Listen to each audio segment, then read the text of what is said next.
नमस्कार, आप देख रहे हैं एनएमएफ न्यूज और मैं हूं आपके साथ शाफनी पटनायक। जहां एक तरफ आज पूरा देश स्वतंत्रता दिवस का जश्न मना रहा है, वहीं दूसरी तरफ आज प्रधानमंत्री नरेंद्र मोदी ने लाल किले से देश के नाम अपना संबोधन दिया। इस संबोधन में उन्होंने तमाम बातों का जिक्र किया है, चाहे ऑपरेशन सिंदूर को लेकर हो, देश के युवाओं को लेकर हो, रोजगार को लेकर हो, कई मुद्दों पर उन्होंने आज बात कही। लेकिन इन तमाम बयानों के बीच में एक वो बात जिसने सबका ध्यान अपनी ओर खींचा है, वो है सुदर्शन चक्र मिशन। जी हां, प्रधानमंत्री नरेंद्र मोदी ने आज कहा कि अगले 10 साल में देश में सुदर्शन चक्र मिशन लॉन्च होगा, जो देश को हर तरीके से सुरक्षित भी करेगा, सक्षम भी बनाएगा। क्या है सुदर्शन चक्र मिशन, इस पर आज हम चर्चा करेंगे। मेरे साथ मेरे सहयोगी अभिषेक पुंडीर मौजूद है। अभिषेक, बहुत बहुत स्वागत है। स्वतंत्रता दिवस की आपकी बहुत बहुत बधाई। आप अभिषेक, जिस तरीके से आज प्रधानमंत्री नरेंद्र मोदी ने देश के नाम संबोधन दिया, कई मैसेजेस उन्हें दिए हैं, लेकिन इसी बीच सुदर्शन चक्र मिशन का उन्होंने जिक्र किया है। ये मिशन उन्होंने कहा कि 10 साल लगेंगे, लेकिन लॉन्च जब होगा तब भारत को और सशक्त और सक्षम बनाएगा। देखिए, बाहरी सुरक्षा के लिए ये जो सुदर्शन का जिक्र किया है प्रधानमंत्री ने, ये बहुत जरूरी है। S-400 का आपने जिक्र सुना होगा। ऑपरेशन सिंदूर के दौरान पाकिस्तान की तरफ से लगभग 850 मिसाइलें, छोटे ड्रोन्स, बड़े ड्रोन्स दागे गए थे जब उन्होंने पहलगाम का बदला लिया, ऑपरेशन सिंदूर जब किया। लेकिन एक भी उनका मिसाइल, वो शाहीन मिसाइल रहा हो या फिर तुर्की के वो ड्रोन रहे हों जो एक टाइम पर कई जगह पर, एक ड्रोन कई जगह पर हिट कर सकता है, वो ड्रोन रहे हों, उन सबको जवाब दिया गया। S-400 से जवाब दिया गया और भारत का जो आकाश सिस्टम है उससे जवाब दिया गया, आकाश तीर जो सिस्टम है उससे जवाब दिया गया। अब देखती होंगे इजराइल के बारे में, आप सुनती होंगे कि इजराइल अपनी सुरक्षा जो है 3 लेयर में करता है। आयरन डोम उसने बनाया हुआ है। कुछ मतलब अलग अलग दूरी के हिसाब से सेट है। कोई अपने टारगेट को 70 किलोमीटर दूर हिट करता है, कोई 100 किलोमीटर दूर हिट करता है, कोई 400 किलोमीटर दूर हिट करता है। भारत के पास जो फिलहाल एयर डिफेंस सिस्टम है वो S-400 है, जो रशिया से हमने लिया हुआ है। और अभी विदेश मंत्री S जयशंकर भी जाने वाले हैं रशिया की यात्रा पर, हैं वो शायद अभी फिलहाल, और वहां वो S-500 को खरीदने की बात कर रहे हैं। S-400 जो हमारे पास एयर डिफेंस सिस्टम है वो 600 किलोमीटर दूर अपने टारगेट को पहचान लेता है। 600 किलोमीटर दूर तक उसका रडार सिस्टम काम करता है और 400 किलोमीटर दूर वो हिट कर सकता है। उसका नतीजा ये रहा है, अगर उदाहरण के तौर पर समझिए कि पाकिस्तान का जो अवैक्स सिस्टम था वो हमने 300 किलोमीटर दूर हिट किया और सक्सेसफुल हिट किया। अब भारत भी इसी तरीके का आज प्रधानमंत्री मोदी की तरफ से इस प्रोग्राम को लॉन्च कर दिया गया है और आने वाले 10 सालों में इसे पूरा करने का मतलब बीड़ा उन्होंने उठाया, एक तरीके से कहें तो। देखिए, प्रोडक्शन जब हम किसी चीज का करते हैं तो उसमें एक दिन नहीं लगता है। पिछले 12 साल से हम लगातार उस दिशा में काम कर रहे हैं और हमारा प्रोडक्शन अब धीरे धीरे लगातार काम कर रहा है। वो रेल का इंजन बनाना हो, स्वदेशी इंजन बनाना हो, या फिर जो कावेरी इंजन हम फाइटर जेट के लिए बनाने का काम कर रहे हैं, उसमें और ज्यादा तेजी लाने की बात हो, एमका में उसे इस्तेमाल किया जाएगा। तेजस हो, ब्रह्मोस की बात करें, पहले ब्रह्मोस हमने रशिया के साथ मिलकर बनाया, जिसमें पूरा ढांचा भारत में बना, जो इंजन था वो रशिया का लगा हुआ है। अब उत्तर प्रदेश के गोरखपुर में अब ब्रह्मोस 2.0 बनाया जा रहा है, जिसकी मारक क्षमता और ज्यादा दूर तक होगी। और हम भारत में ही बना रहे हैं बंकर बस्टर मिसाइल। अपने ईरान और इजराइल के बीच जब युद्ध हुआ तो अमेरिका ने अपने B-2 बॉम्बर भेजे थे। अमेरिका से 2 फ्लीट उनके उड़ाए थे, अलग अलग डायरेक्शन से 2 फ्लीट उड़ाए, और जो ईरान के न्यूक्लियर साइटें थी उन्हें GBU-57 नाम का, जो अमेरिका का बंकर बस्टर बम है, उसके तहत उड़ाया गया। वो बम क्या करता है शावनी, वो जमीन में लगभग 60 मीटर नीचे जाकर फिर वो बस्ट होता है, उन ठिकानों को वो खत्म करता है। भारत एक ऐसा बंकर बस्टर मिसाइल बना रहा है, मतलब हमारी अग्नि सीरीज की जो मिसाइल हैं उन्हें हम इस तरीके से अब मॉडिफाई कर रहे हैं कि वो बंकर बस्टर मिसाइल वो बम का ही काम करेगी। मतलब वो जमीन के 200 मीटर नीचे तक जाकर 200 मीटर नीचे तक जाएगी और वहां विस्फोट होगी। मतलब अमेरिका का एडवांस GBU-57 जो है वो 60 मीटर से 80 मीटर नीचे तक जाता है। हमारा जो बम है, हमारी जो मिसाइल है, वो 200 मीटर नीचे तक जाएगी। तो इस तरीके से हम लगातार अपनी टेक्नोलॉजी को बढ़ाने का काम कर रहे हैं। 2035 तक का जो लक्ष्य दिया गया वो इसलिए दिया गया क्योंकि और भी बहुत सारे जो हमारे प्रोजेक्ट चल रहे हैं, वो भारत हिंदुस्तान लिमिटेड चला रहा हो या फिर और जो हमारी संस्थाएं हैं वो चला रही हो, वो सब DRDO चला रहा हो, वो सब मिशन 2035 तक लगभग पूरे हो जाएंगे। और 2035 तक ऐसा अनुमान है, ऐसा मानना है कि भारत पूरी तरीके से हथियारों के मामले में आत्मनिर्भर हो जाएगा। भारत के पास जो हथियार होंगे वो पूरी तरीके से स्वदेशी होंगे। मल्टी लेयर सुरक्षा हम अपनी कर पाएंगे। उसमें आपका हवाई रक्षा प्रणाली होगी जो ड्रोन से होगी, जेट से होगी, या फिर क्रूज मिसाइल से होगी, बैलिस्टिक मिसाइल से होगी। हर तरीके की जो भी हथियार भारत की तरफ आएगा उसे रोकने में भारत सक्षम होगा। ये ठीक वैसे ही होगा जिस तरीके से आयरन डोम सिस्टम चल रहा है। देखिए अमेरिका भी यहाँ काम कर रहा है। अमेरिका के पास भी अपने का आयरन डोम सिस्टम है, वो भी 3 लेयर में अपनी सीमाओं की सुरक्षा करता है। लेकिन अब अमेरिका गोल्डन डोम बना रहा है। गोल्डन डोम मतलब सैटेलाइट से वो चलेगा। भारत ये जो आयरन डोम सिस्टम वगैरह है ये जमीन पर बॉर्डर पर लगे हुए हैं। ऊपर से कोई टारगेट आता है तो नीचे से वो उसे डिटेक्ट करता है और हिट कर देता है। लेकिन अमेरिका गोल्डन डोम जो बना रहा है वो अगर कोई अमेरिका के ऊपर किसी ने मतलब मिसाइल दागा, बैलिस्टिक मिसाइल ही दागा, तो वो ऊपर हवा में ही उसको डिटेक्ट करेगा और वहीं उसको खत्म भी कर देगा। पूरे मतलब अपने अमेरिका के ऊपर वो पूरा एक डोम बना देगा जिससे कि कोई भी देश उसके ऊपर शायद ही हिट कर पाएगा।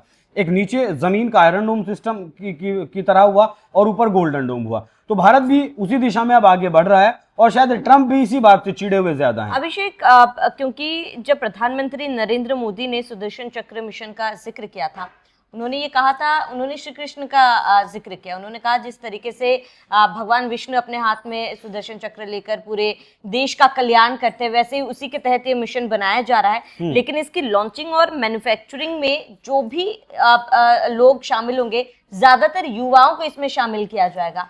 इसके पीछे का तर्क अगर हम समझे तो क्या समझे? देखिए जिस तरीके से भारत का टैलेंट हम हमारे यहाँ IIT लोग करते हैं, लेकिन अच्छा पैकेज नहीं मिलता तो वो अमेरिका चले जाते हैं, चाइना वो चले जाते हैं, वियतनाम वो लोग चले जाते हैं, फ्रांस वो लोग चले जाते हैं, ब्रिटेन वो लोग चले जाते हैं। तो उन्हें हम वो पैकेज क्यों नहीं दे पाते? उन्हें वो पैकेज हम दें, उस टैलेंट को हम समझे। अभी प्रधानमंत्री ने ही आज जिक्र किया कि आज 300 नए स्टार्टअप हमारे स्पेस के प्रोग्राम में साथ काम कर रहे हैं।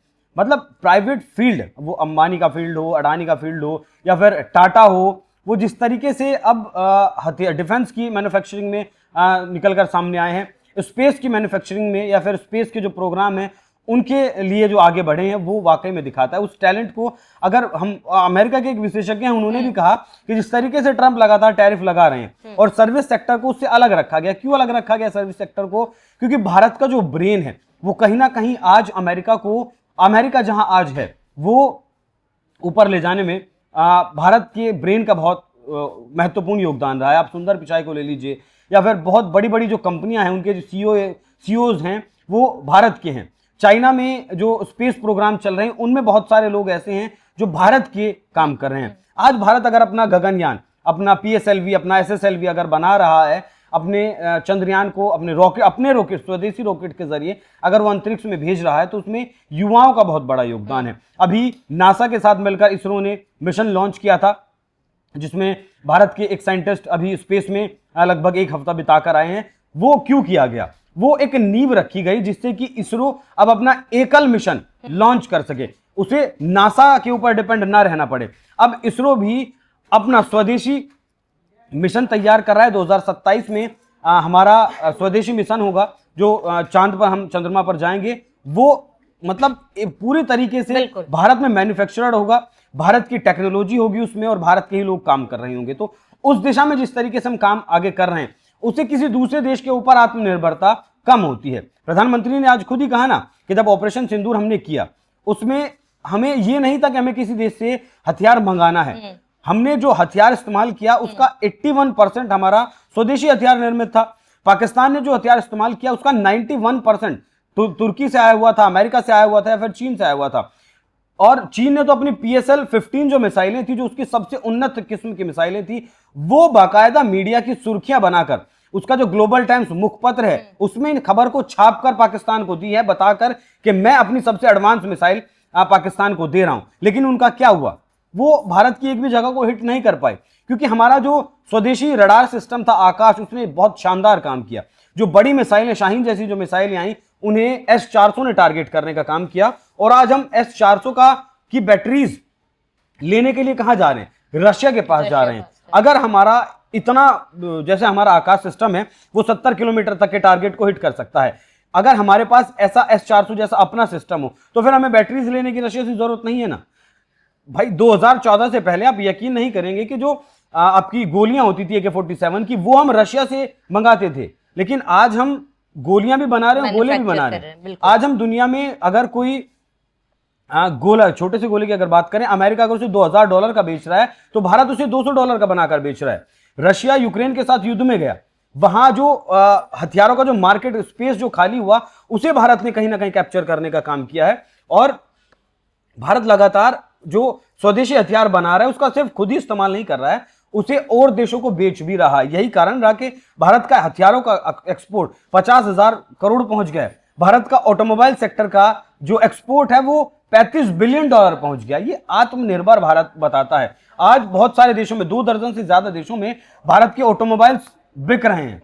और इसी दिशा में 2035 तक, जिस तरीके से प्रधानमंत्री ने भी कहा कि हम पूरी तरीके से आत्मनिर्भर बन जाएंगे। शामिल बिल्कुल अभिषेक, एक आखिरी पॉइंट ये कि प्रधानमंत्री नरेंद्र मोदी ने ये संदेश तो देश के नाम दिया है, लेकिन कहीं ना कहीं ये संदेश अमेरिका के लिए, उनके राष्ट्रपति डोनाल्ड ट्रंप के लिए भी है कि जो दबाव वो अभी बनाने की कोशिश करे, उसके लिए भारत ऑलरेडी तैयारी कर चुका है, तैयारी की शुरुआत हो चुकी है।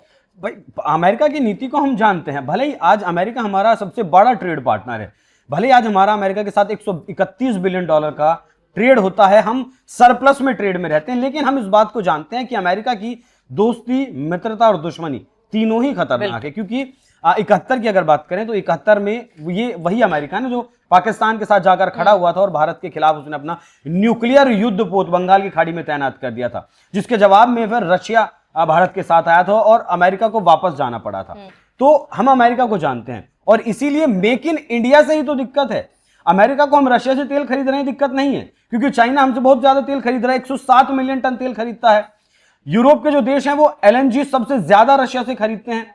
अमेरिका खुद यूरेनियम खरीदता है, टाइटेनियम खरीदता है। अभी 2025 की पहली तिमाही में $2 बिलियन से ज्यादा का व्यापार तो अमेरिका कर चुका है रशिया के साथ। भारत को सिर्फ व्यापार, रूस से व्यापार करने का जो है वो धमकी देना मेन रीजन नहीं है। मेन रीजन है कि हम मेक इन इंडिया हो रहे हैं, हम आत्मनिर्भर भारत बन रहे हैं। आत्मनिर्भर अगर हम बनेंगे तो फिर अमेरिका का F-35 कौन खरीदेगा? अगर हम अपना कावेरी इंजन बना लेंगे तो फिर हम रशिया से, अमेरिका से, फ्रांस से फाइटर जेट क्यों खरीदेंगे? भाई हम अपना एमका प्रोग्राम के थ्रू अपना तेजस बना रहे हैं ना, 100 तेजस पर हमारा काम चल रहा है ना। अगर कावेरी इंजन पर जो हमारा काम चल रहा है, अगर इंजन हम अपना बना ले तो हम किसी से फाइटर जेट क्यों खरीदेंगे? हम अपना तेजस लाइट कॉम्बैट फाइटर जेट बना रहे हैं, उसी पर हम काम करेंगे, उसी को हम एडवांस बनाएंगे। तो इसीलिए दिक्कत है भाई। हथियारों का सबसे बड़ा विक्रेता दुनिया में कौन है? अमेरिका ही तो है। दुनिया में 22% से ज्यादा हथियारों का स्टेक किसका है? अमेरिका का है। अगर हम अपना हथियार खुद बना लेंगे तो अमेरिका को कौन पूछेगा? प्रभुत्व कहां रहेगा अमेरिका का? फिर कहीं ना कहीं ये जवाब भारत को बाद में था, पहले अमेरिका को, ट्रंप को ये जवाब था कि तुम जितना तुम्हें मतलब और मुझे लगता है कि ऑलरेडी डोनाल्ड ट्रंप जो है वो भारत पर बिफरे हुए हैं, चाहे सीज फायर के मुद्दे को लेकर हो, रशिया से तेल खरीदने को लेकर, और अब प्रधानमंत्री नरेंद्र मोदी का ये जवाब जो है डोनाल्ड ट्रंप को और भी ज्यादा बौखला सकता है। फिलहाल आपका इस पूरे मामले पर क्या कहना है हमें कमेंट कर जरूर बताएं। साथ ही बने रहिए NMF न्यूज के साथ।